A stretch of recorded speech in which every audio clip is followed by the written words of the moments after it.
The letter arrived on a Tuesday, which was the sort of day that offered no warning of its own destruction. Marion Ashby had been in the East Passage counting the linen when the footman passed with the silver tray, and she heard, quite clearly, the sound of her husband's study door close on a conversation she had not been invited to join. She did not think much of it. She had grown practiced at not thinking much of things. What she could not have known as she smoothed the last pillowcase and set it on the stack was that the man in the study was a painter, and that before the month was out, her place in this house would exist only in what she chose to do about it. 11 days. That was what remained before the Ashby family portrait was to be completed and hung in the gallery before the autumn estate gathering, where every neighbor within 30 miles would come to stand beneath it with their sherry and their observations. 11 days was not much time to save a marriage, a reputation, and a truth that had been buried under 17 months of careful paperwork. She did not know that yet either. She knew only that the linen was counted, the household accounts were balanced to the farthing as they always were, and that when she descended the back stair to the kitchen, Cook looked up and then looked quickly away, which was the kind of look Marion had learned to read like a barometer before a storm. "Is there something you wish to say to me, Mrs. Petch?" Marion asked. The old woman set down her cleaver with more precision than the task required. "Only that Mr. Ashby has given Mr. Daw his instructions for the portrait, ma'am, as to the sittings." "And the instructions were?" A pause that had weight to it. "That Miss Cavendish would be seated center, ma'am, beside the master, and the children on the outside." Marion absorbed this the way she had learned to absorb most blows, by becoming very still, by finding something nearby to make orderly. She straightened the row of copper pots along the shelf. One was fractionally askew. She corrected it. "I see," she said. "Thank you, Mrs. Petch." She went back upstairs and closed her own door and sat at the small writing desk that had belonged to her mother, and did not weep, because weeping was a luxury that spent what she could not afford to spend.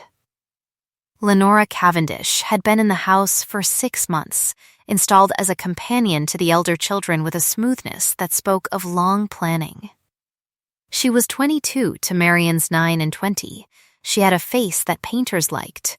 She had, apparently, the center of the portrait. What Marion had was 7 years of marriage, 2 children who called her Mama, a household that ran like a clock because she wound it, and a set of account books kept in her own hand that no one had asked to read in the better part of a year.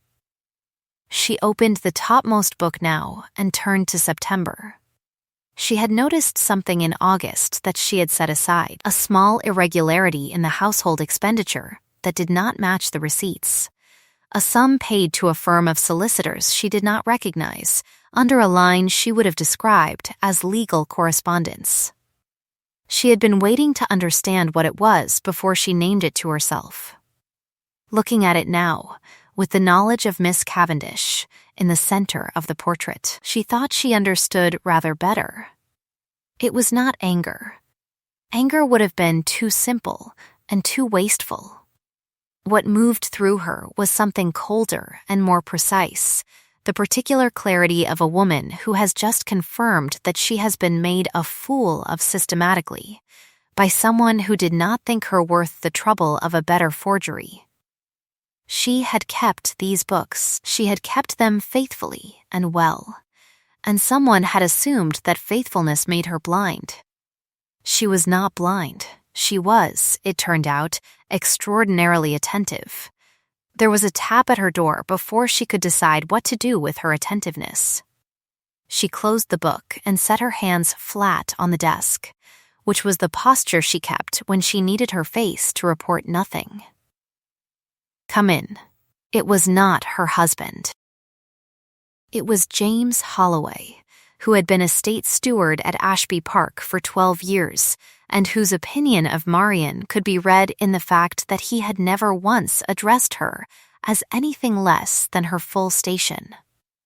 He was a compact man of 50, with the weathered look of someone who had spent years between a bad master and a worse conscience, and he held his hat with both hands in the manner of a man who has decided to say a difficult thing and wishes to have something to grip while he says it. Mrs. Ashby. He looked at the account book on the desk without looking at it, which was a considerable skill. I wonder if I might beg a moment. You have already had it. Sit down, Misty. Holloway, he sat. He turned his hat once around. The painter, ma'am. He arrived this morning with instructions I've not received from the master before regarding the arrangement of the sitting. I'm aware of the arrangement. Yes, ma'am. Another revolution of the hat. I've also been made aware this morning that certain legal documents have been drawn relating to a petition of marital dissolution, filed from this address, but not in a name I would have expected. He stopped. Then, with the deliberateness of a man laying a card he cannot retrieve, "Field in yours, ma'am." Marian's hands stayed flat. The copper quality of the afternoon light on her desk did not change. A bird continued its complaint in the chestnut outside. "In mine," she said. "A petition asserting abandonment, ma'am, and conduct prejudicial to the family interest. Signed, so I am told by a party I trust on this matter, in a hand that is not yours." The clarity she had felt before sharpened into something that had edges. She had not filed a petition. She had not signed anything. What she had done was maintain 7 years of accounts in a hand that anyone in this house could reproduce if they had access to her samples, which they did, because she had never thought to guard them. She looked at the account book. She thought of the solicitor's name she did not recognize. She thought of 17 months.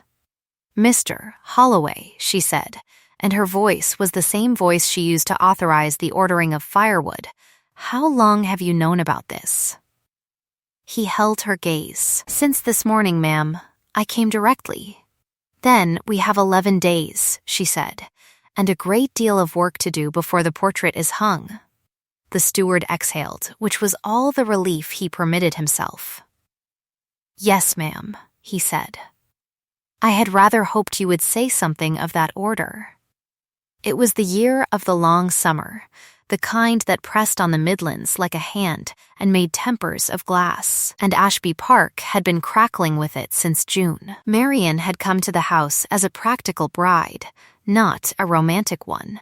Her father had been a solicitor of modest means, whose particular genius was for plant medicine, and she had inherited his eye for botanical evidence and his methodical patience, along with a working knowledge of account books that no finishing school had given her, and no one at Ashby Park had ever thought to value. She had made the house run.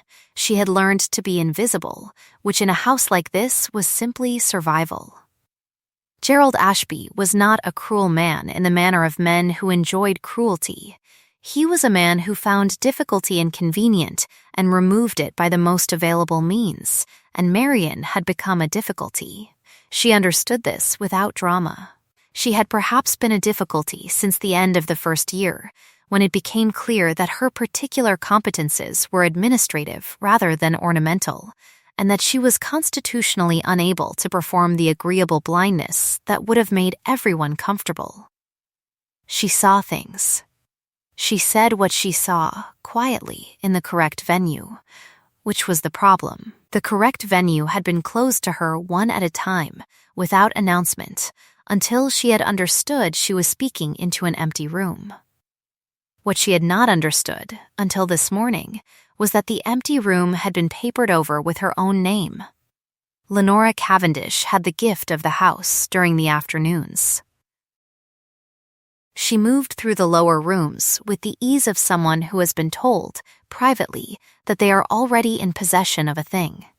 She was genuinely lovely if you liked a face that expressed itself at full volume, which the children did. Thomas, who was 6, had taken to following her like a duckling. Alice, at 4, was more conservative in her attachments and still watched Marian from doorways with a gravity that made Marian's chest ache in a way she filed under things not to think about until the accounts were settled. She was in the library the following morning when she met, for the first time properly, the painter. He was not what the word suggested. Edmund Daw was perhaps 35, with the build of a man who had spent his formation somewhere cold and physical, and he stood before the family portraits in the gallery with his arms crossed and the expression of a man who has been asked to do something he finds professionally embarrassing. He did not hear her come in, or if he heard her, he gave no sign of it. And she stood for a moment in the doorway watching him look at the former Mrs. Ashby in the oval frame, Gerald's mother, formidable woman, who had once told Marian that a house ran on the woman who kept its accounts, and God help the man who forgot it. The proportion of the center figure will dominate the composition regardless of the stated intention, Daw said, without turning, in case that is of any interest. Marian stepped into the gallery. You knew I was there. Your footfall is even. Most people hurry past portraits.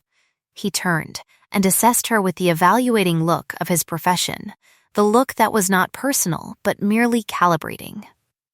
You are Mrs. Ashby. I am. I was told you had removed from the house. She held his gaze without difficulty. I am standing in it. Something shifted in his face, barely. He had a still quality. This painter, the kind that came from watching rather than from coldness, and it was different enough from Gerald's studied indifference that she noticed the distinction. I was given a sitting schedule, he said, that does not include you. I know what schedule you were given. She looked at the portrait of Gerald's mother. The old woman in the painting looked back with the painted satisfaction of the accurately rendered. Mr. Daw, are you a man who cares about what he commits to permanent record? A long pause. The morning light came in flat and early through the east windows. I am, he said, a man who has refused commissions before. Good, Marian said. Then I should like to speak with you about this one. She did not tell him everything that morning.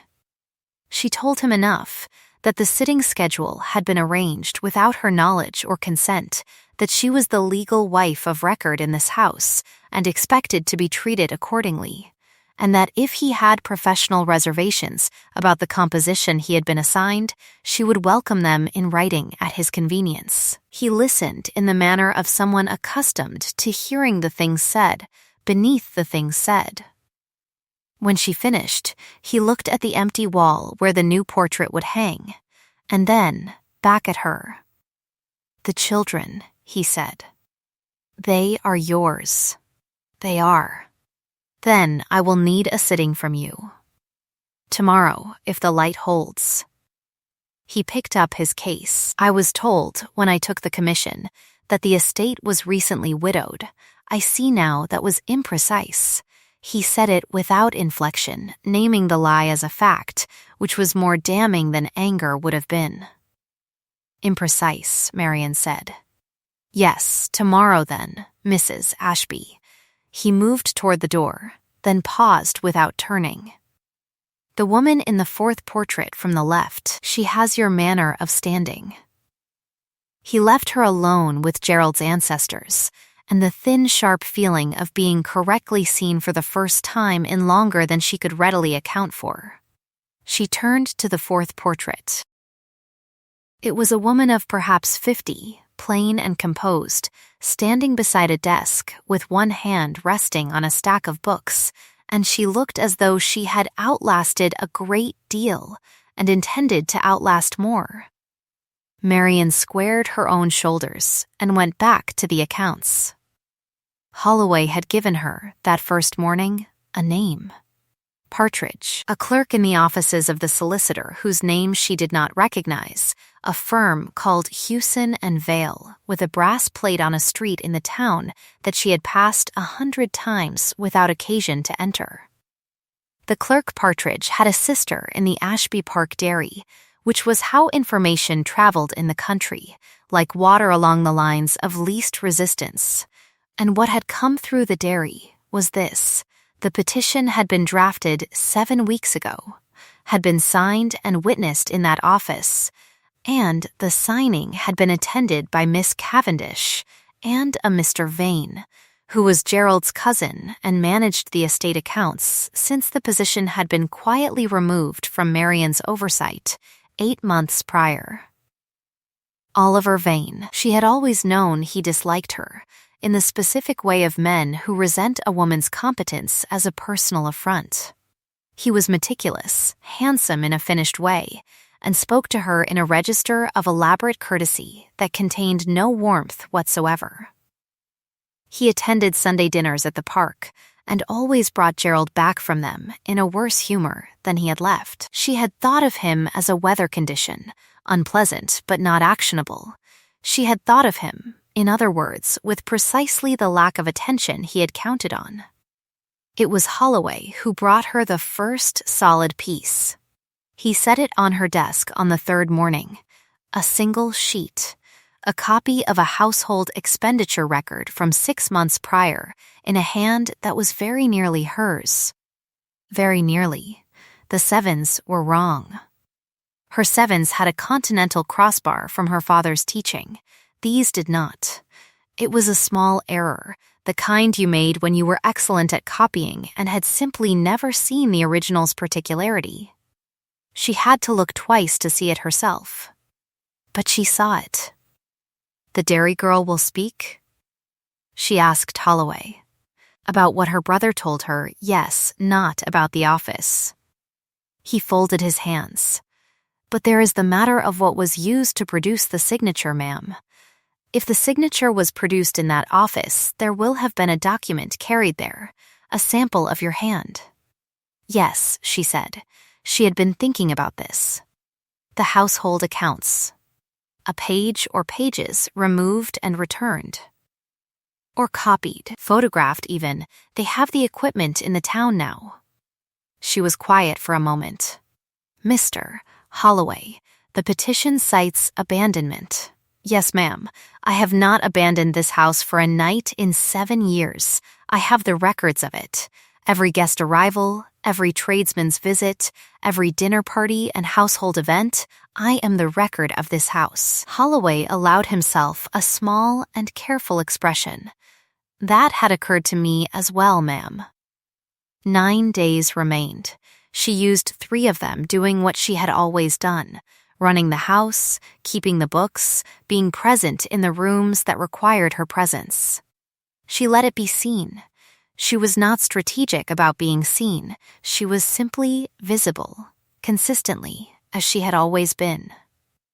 And she let the house register it, because a house like this was its own archive, and she trusted it. The cook knew her movements. The footman knew her movements. The dairymaid knew her movements, and would remember them if asked in a venue that required it. On the 4th day, the sitting with Daw. The children were there, which made it both easier and harder. Thomas immediately assumed command of the room by standing on a footstool and declaring himself the center, which was such an accurate performance of the Ashby family tendency that Daw pressed his mouth flat to suppress a reaction. Alice arranged herself against Marian's side in her characteristic way, spine very straight, chin up, not touching, but present, and looked at the painter with the assessment of a small person, deciding whether trust was warranted. "She's deciding about you," Marian told him. "I know." Daw did not look away from Alice. "I had a sister who considered things the same way." He said it without sentimentality, the way people mention the weather of a specific remembered day. Then he looked at Marian, positioning, adjusting, asking her to turn by degrees, and the professional observation returned. The calibrating look. "You are reading the room," he said. "Even now, who is in it, where they stand, what they feel." "Habit," she said. "Your husband does not. It was not a question." No, she held the position he had asked for. Gerald notices what presents itself to him. It is not a criticism. It is simply what is, and it is why certain things were arranged in the direction of his attention. Dahl looked at his canvas for a moment. Then, the sitting schedule I was given. The arrangements. Who arranged them, do you think? She had not intended to tell him more. But she thought of the corrected copper pot, of the account books, of the petition filed in her name. She thought of 11 days becoming 7, a cousin, she said, and a companion, together, I believe, though the companion may be less principal than she appears. And the petition. She was quiet. I have ears, Mrs. Ashby. Houses like this are built to carry sound. He mixed a color with the same absorbed attention he gave everything. I was at Hewson and Vale last winter for a commission from one of their partners. A Mr. Oliver Vane was in the office when I arrived and did not see me. He paused. He was authorizing a document with some care. Marian's hands were very still. Did you see the document? I saw the letterhead. I saw the amount on the page. He looked at her directly, which he had not done yet in the sitting. I have been thinking about it since this morning. I think I know what it was, and I think, if I am asked in a formal setting, I will remember with some precision. She held his gaze. The children were growing restless on their footstools. Thomas had begun conducting a private argument with an imaginary party. She said quietly, "Why?" He returned to his work. "Because I was given a commission on false premises, because the composition I was asked to execute is a document, the same as any other, and I don't sign documents on false premises." A pause, the sound of a brush. "And because," he said, more quietly, "your daughter considers things carefully before she gives them her trust, and she has given you hers without reservation. That tells me something I find I cannot disregard." The light moved on the floor. Alice had found Marian's hand with her own small one and was holding it with the grave possessiveness of a 4-year-old who has made a decision. Marian looked down at her daughter's fingers and felt something move in her chest that was not the cold clarity of the last days, but something older and less armored, and she filed it under later, and breathed and held still for the painter's eye. 7 days. 5. The portrait was taking shape, and Gerald had not come to see it, which was either confidence or avoidance, and both possibilities suited Marian equally. She had not confronted her husband. She had considered it and set it aside. Confrontation required an audience to be useful. Gerald in a private room was a man who found difficulty inconvenient and removed it, and she had been removed from enough rooms. What she needed was the gathering, the 30 neighbors with their sherry, the freshly hung portrait at the head of the gallery. Witnesses, it was Holloway again who produced the second piece. He came to her on the 6th day with the look of a man carrying something fragile.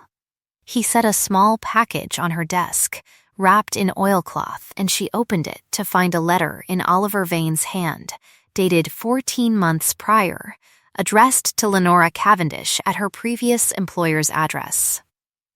She read it in the time it takes to understand a thing you have almost understood for a long while. It was not a love letter.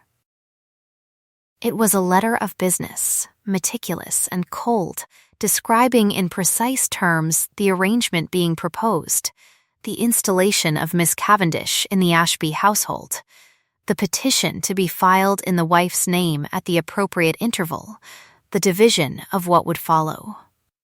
It mentioned, in passing, the household accounts as the vector of evidence. It mentioned Marian's father's hand and the Continental Sevens, and the need to practice past the particular.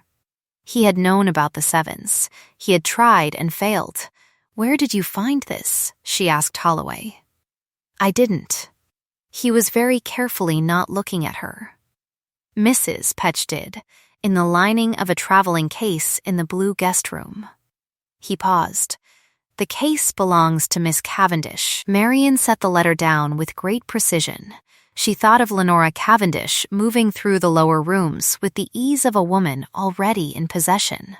She thought of a girl who had perhaps been told a version of things that made her the instrument and not the architect, and who would be discarded the moment she had served her purpose, as Marian herself was being discarded. She felt the particular sorrow of it, which was not sympathy exactly, but something adjacent. "Keep it safe," she said.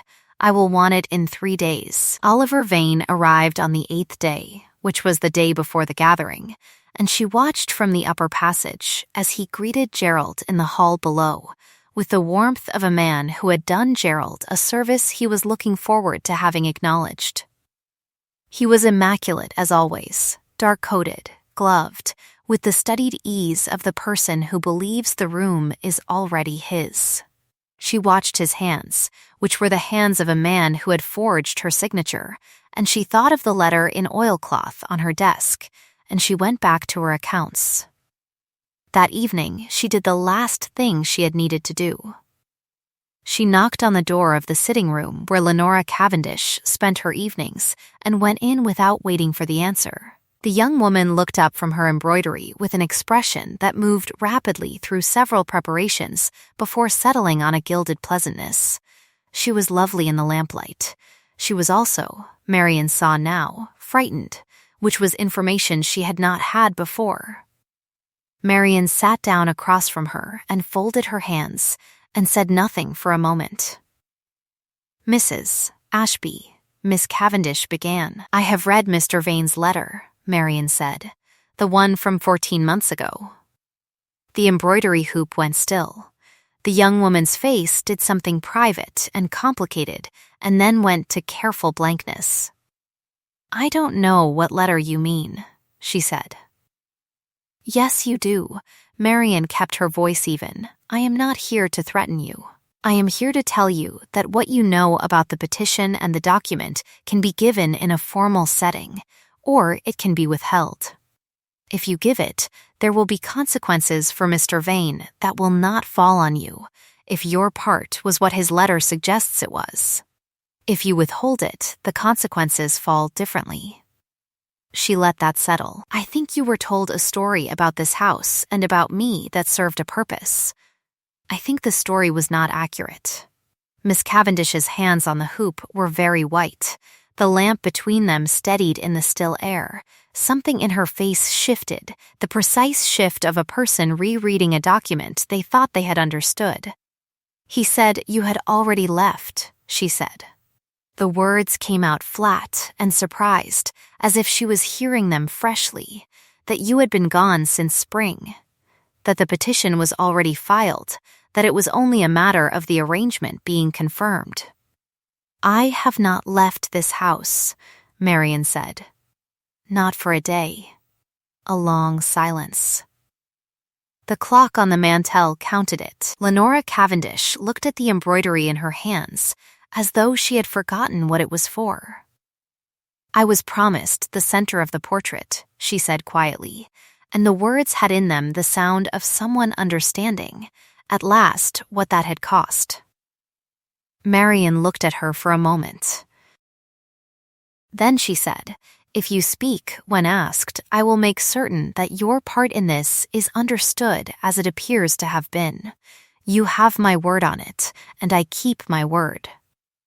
She left the young woman with the lamp and the hoop and the silence, and she walked back to her own room, and she sat at her mother's desk, and she looked at the account books in their row.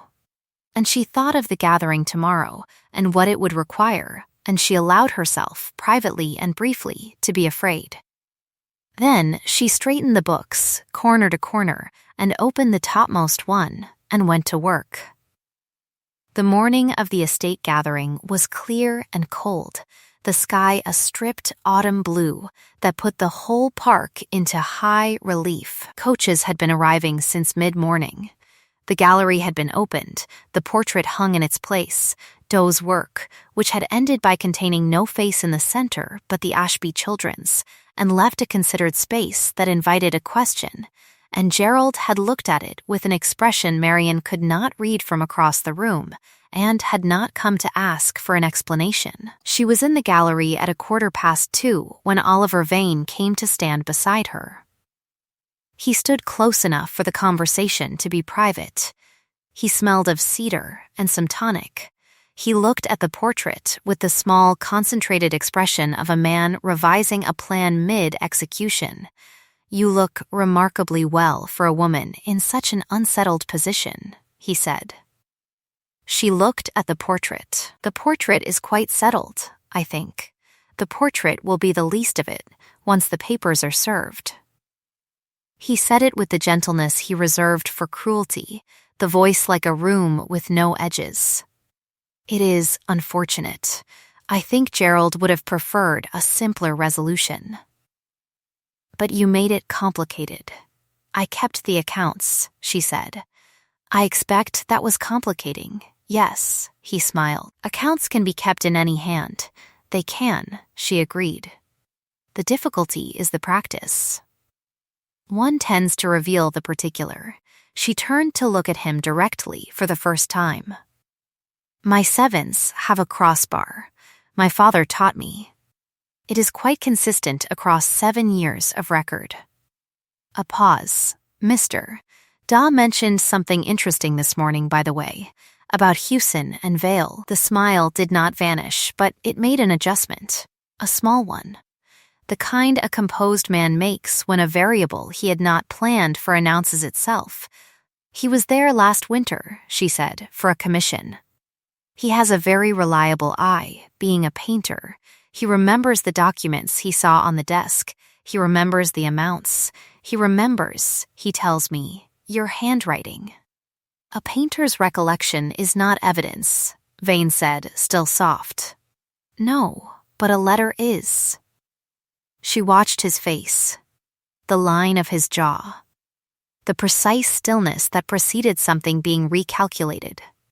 "Your own hand, Mr. Vane, in your own letter, 14 months old, naming every arrangement and every mechanism, including the particular challenge of the sevens." The gallery filled softly with arriving guests, the warm noise of county society preparing to admire itself. Gerald was somewhere to the left with 2 magistrates he considered friends. Holloway was near the door. Dye was at the far end with his hands behind his back, looking at the floor. "You don't have it," Vane said. "Don't I?" A pause. He looked at the portrait again, and she saw him decide. When he looked at her, his face had composed itself into a very particular expression, the expression of a man choosing to disbelieve what is in front of him, because believing it requires something he is not prepared to do. "Whatever you think you have, Marian, whatever you think this accomplishes, Mrs. Ashby," she said. "Please." And she raised her voice by exactly the fraction required to address, without apparent effort, the 2 magistrates who had drawn closer. "Mr. Crane, Mr. Benton, I wonder if you might spare me a moment." What happened next was a matter of perhaps 20 minutes, and it was conducted in the drawing room adjacent, with the door open and the gathering's ambient noise just audible as a reminder of witnesses. Holloway produced the oilcloth package. Dake was called in and gave his account of Hewson and Vale with the precision of a man describing a painting he has memorized, which he had. Marian laid the forged account page beside 6 years of originals and pointed to the sevens, one after another, cross-barred without exception, and then pointed to the forgery's clean strokes and said nothing, because nothing was required. Oliver Vane stood through it with the stillness of a man at his own reckoning. He said twice that this was an orchestrated defamation.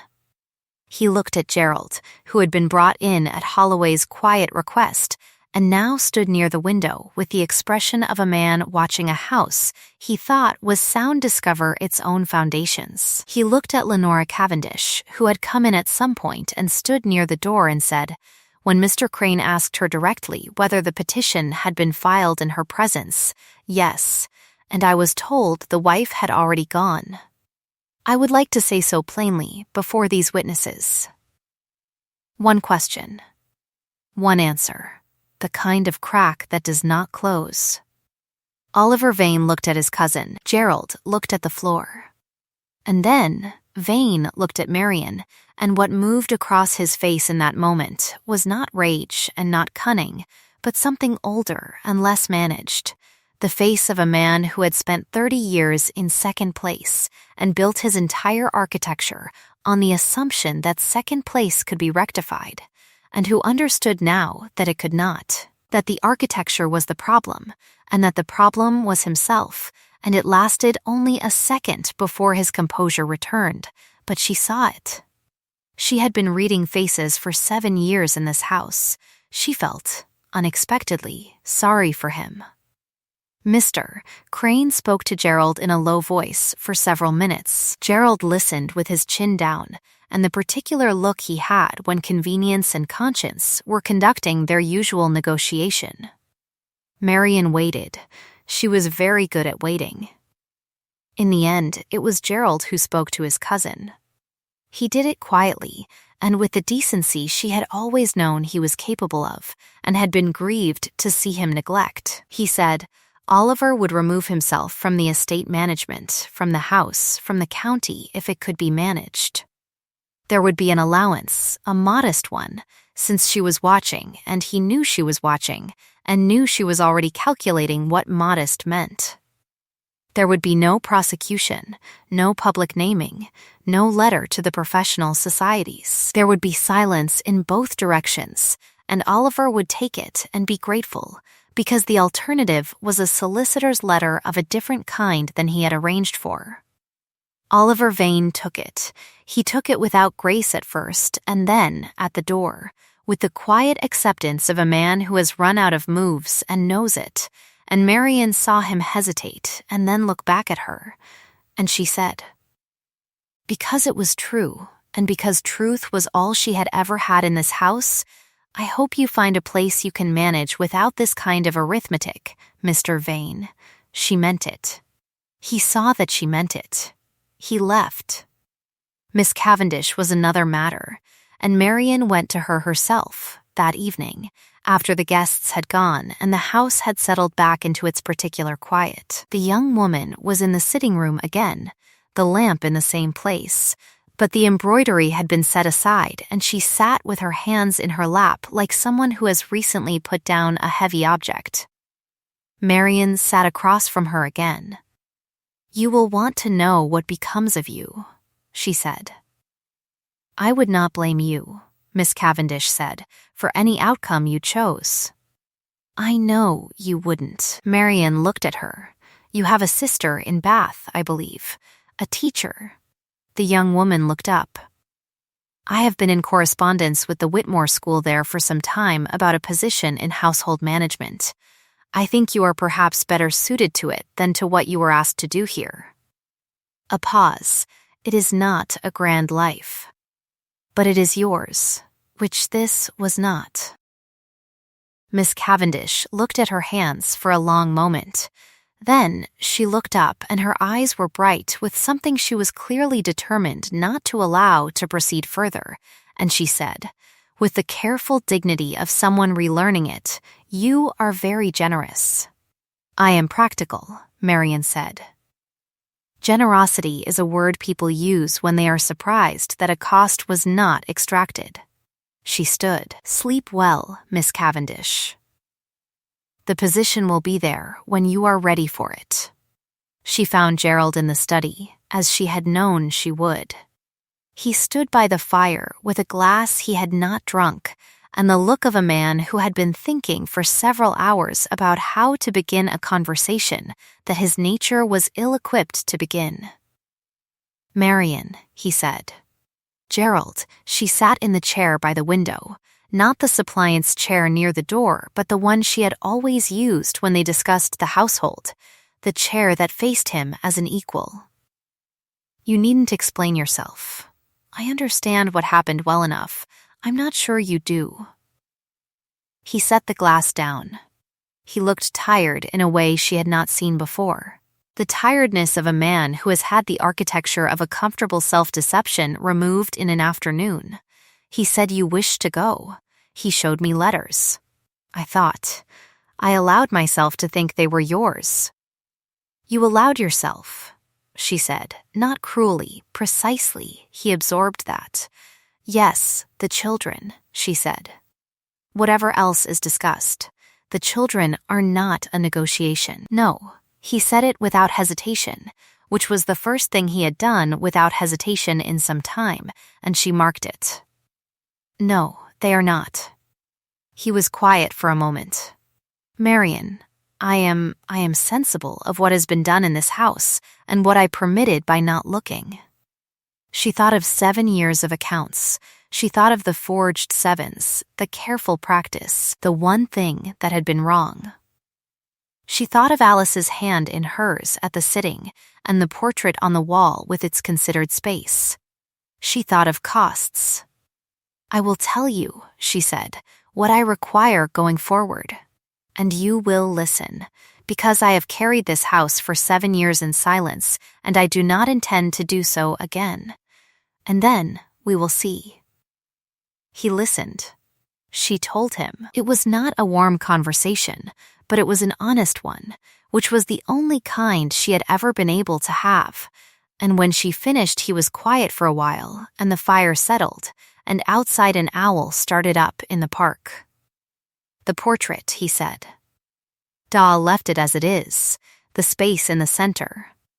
Yes, I should like to commission the space filled. Gerald said. He looked at his glass, if you would sit for it. She considered this for a long moment. Then she said, I'll consider it, which was neither yes nor no, but was true, and she left him in the study and walked up the stairs to the corridor where the children slept. She stood for a moment at Alice's door. Inside, her daughter breathed the slow, deep breath of a child who has been carried to bed and has not woken. It was the most peaceful sound in the house, and Marian stood in the door and listened to it, and let herself feel what had been banked for 11 days. Not triumph, nothing so simple as that, but something more like the quietness after a long account has been correctly rendered, every column entered, every sum proved. The book closed with the knowledge that it would bear examination. She went to bed. She slept. The following spring arrived without particular announcement, as springs do. First the snowdrops along the kitchen passage, then a morning when the air came through the east window with warmth behind it instead of simply the absence of cold, and Marian sitting at her mother's desk with the first quarter's accounts open before her. Heard a sound in the corridor and looked up to find Da standing in the doorway. He had come to hang the completed portrait. The center was filled now, not grandly, not as a statement, just correctly, which was its own kind of statement. She had sat for it in February on 3 mornings when the light was good, and Alice had insisted on being present for all 3 and had spent the time conducting a comprehensive assessment of the painter's supply case, which Da had permitted with the patience of a man who had decided some people were worth the trouble. It's done, he said from the doorway. So I hear. She set down her pen. She had heard, in fact, from Holloway, who had heard from the cook, who had heard from the carpenter who helped with the hanging, that it was very good. She had learned to trust the chain. Thank you, Miss Doway. He came into the room a little further, which he did not usually do uninvited, and he held his hat with both hands in precisely the way Holloway had on that first morning, which she noticed. And he said, I wanted to ask you something. Not as your painter. She waited. Outside, a blackbird was doing what blackbirds do in April, declaring its claim on everything in earshot with a thoroughness that admitted no argument. I have a brother in Norwich, Dai said. He keeps his own accounts and has for years, and they are not as orderly as they might be. He stopped. His thumb moved once across the brim of his hat. What I am asking, Mrs. Ashby, is not about the accounts." She looked at him for a moment. She thought of the sitting, and Alice's hand, and the grave attention of a man who had refused to sign a document on false premises. She thought of what he had said about the fourth portrait and the manner of standing. "Sit down, Mr. Daw," she said. He sat. She closed the account book. Outside the window, the blackbird had found a particular high note and was repeating it with satisfaction, and the light in the room was the new pale gold of early spring, and it lay across the desk and the closed book, and the space between them with the quality of something being offered rather than imposed. And she thought that this particular morning, with the accounts settled and the window open and the sound of the house running as it should around her, was perhaps a thing she would remember afterward for a long time. "I will hear," she said, "what you mean to ask, and I will tell you, Mr. Daw, that whatever I answer, it will be because I choose it, and for no other reason. That is the only ground I stand on." He looked at her with the direct assessing look that she had come to understand was his version of respect, seeing clearly and reporting truthfully what he saw. "That," he said, "is exactly the ground I had in mind." The blackbird outside went on with its April business. The morning held them both in its early light, and Marian Ashby sat at her mother's desk and listened. And the window was open, and the new season pressed in without asking permission, as new seasons do. They were married in October, the year turning toward its close, in the small church on the Ashby Lane, with a congregation that numbered 14 if you were generous and 12 if you were precise. Thomas wore his best coat and was intolerably pleased with himself throughout the ceremony, which made Holloway bite his lips together with great effort and failed entirely with the cook, who wept without apology into a handkerchief the size of a small flag. Alice held Marian's flowers with the seriousness of someone entrusted with a diplomatic object of state and did not drop them, and looked at the painter with the expression of a child who has been considering a matter for some time and arrived at her conclusion. Gerald Ashby was not present, which was proper, but he had sent a letter that Marian had read once and put away, in which he had said things that were honest and insufficient and true, and she had answered it in her own hand, with her continental sevens, and whatever was between them after that was the kind of peace that is arrived at by account rather than by feeling, which is the only kind that keeps. Oliver Vane had removed to the north, where he had, by reliable report, a position managing a smaller estate, and was conducting himself without incident, which was the best that could be said, and was, she thought, enough. Lenora Cavendish was in Bath before the summer's end, and the letter she sent at the New Year was brief and oddly tentative, as though she was not sure of her welcome. And Marian wrote back at once, which seemed to settle something for the girl. "The Whitmore position suits me," Miss Cavendish had written. "I find I prefer the work of a house to being an ornament in one." She had added, in a postscript, "I think you knew that about me before I did. Perhaps you knew a great deal of things before I did." Marian had read the postscript twice and then smiled, and put the letter in the drawer with Gerald's and let them keep each other company in the dark. The portrait hung in the Daw household from the beginning of their life together, in the light of the passage where you came in from the garden. Alice at 4, straight-spined and considering. Thomas, 6, conducting his invisible argument with such commitment that Dawe had included it, to Marian's initial objection and subsequent agreement, because a portrait that tells the truth is a portrait worth keeping.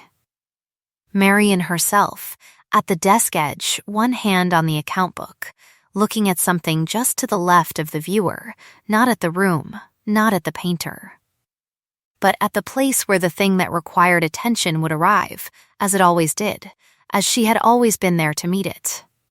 It was April again when she came through the garden door and found Daw in the passage looking up at it, as he sometimes did in the mornings.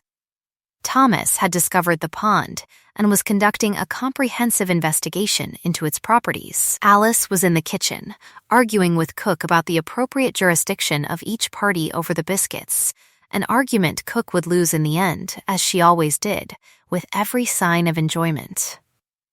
She stood beside him and looked up at herself.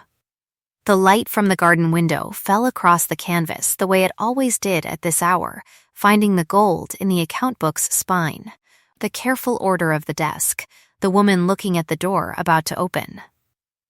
"She looks," he said, "as though she knows exactly what is coming." "She does," Marian said. "She always did." He offered her his arm and she took it, and the morning light moved on the floor as it always moves, and outside the blackbird had taken up its position in the apple tree, and everything was as it was, which was, all things considered, precisely what she had worked for.